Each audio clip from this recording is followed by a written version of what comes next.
ठीक है। ला इलाहा इल्लल्लाह। सल्लल्लाहु अलैका या रसूल अल्लाह वसल्लम अलैका या हबीब अल्लाह।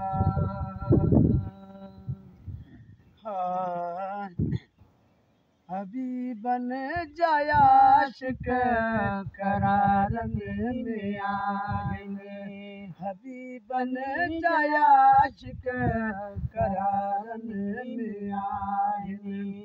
आए सच जिंदा मज़ारन में आएंगे, ओ मज़ारन में आएंगे।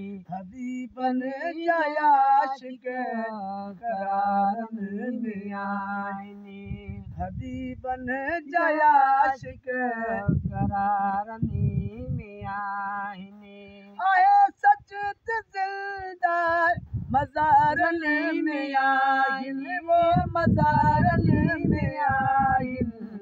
हबीबन जायाशिक करारन में आएंगे, हबीबन जायाशिक करारन में आएंगे।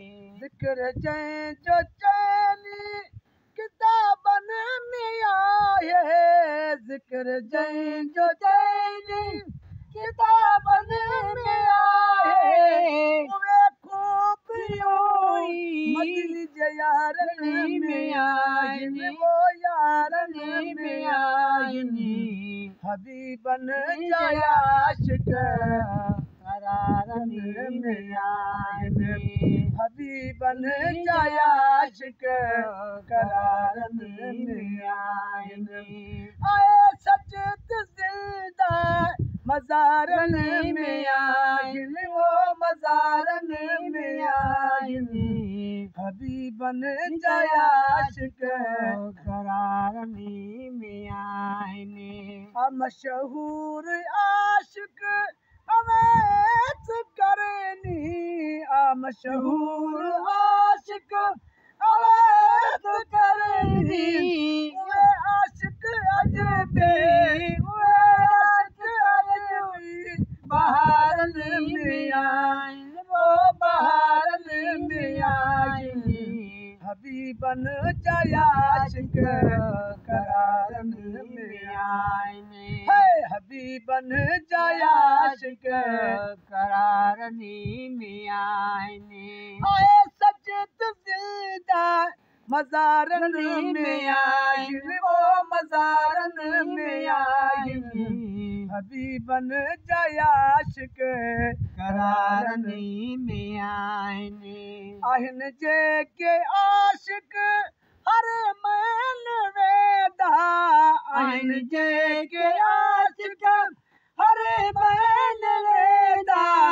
उन्हनि जूं निगाहूं, उन्हनि जूं निगाहूं मुनारन में आहिनि, वो मुनारन में आहिनि।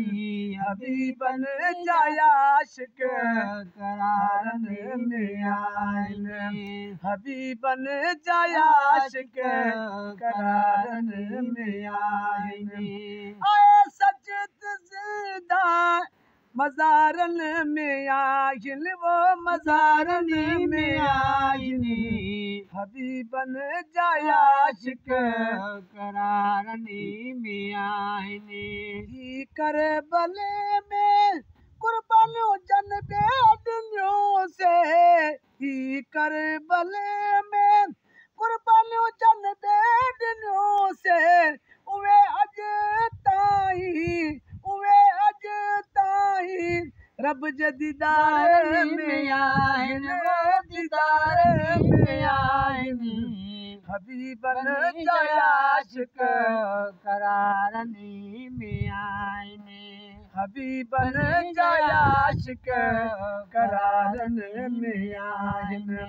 आए सच जिंदा, आए सच जिंदा मज़ारन में मज़ारनि में आहिनि हबीबन जा आशिक करारनि में आहिनि कुबर कुर्ब वारा हित हुत खटे विया कुबर कुर्ब वारा हित हुत खटे विया जेके साल हमें